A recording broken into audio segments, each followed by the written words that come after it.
दुर्योधन को क्यों प्राप्त हुआ स्वर्ग का सुख। महाभारत का युद्ध खत्म हुआ। कौरव तो सभी युद्ध में मारे जा चुके थे। पांडव भी कुछ समय तक राज्य करके हिमालय पर चले गए। वहां पर एक एक करके सभी भाई गिर गए।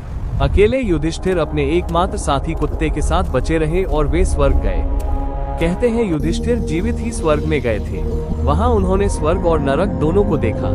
स्वर्ग में प्रवेश करते ही दुर्योधन दिखाई दिया। अपने भाइयों से भी उनका सामना हुआ।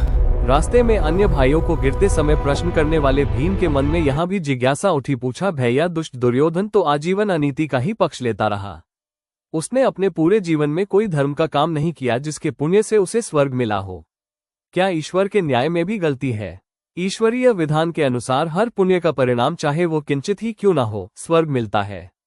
सभी बुराइयों के होते हुए भी दुर्योधन में एक सद्गुण था जिसके प्रसाद स्वरूप उसे स्वर्ग में स्थान प्राप्त हुआ है। वह क्या? भीम ने पूछा।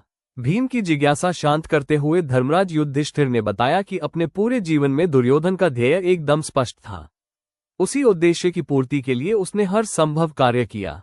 दुर्योधन को बचपन से ही सही संस्कार प्राप्त नहीं हुए, इसलिए वो सच का साथ नहीं दे पाया।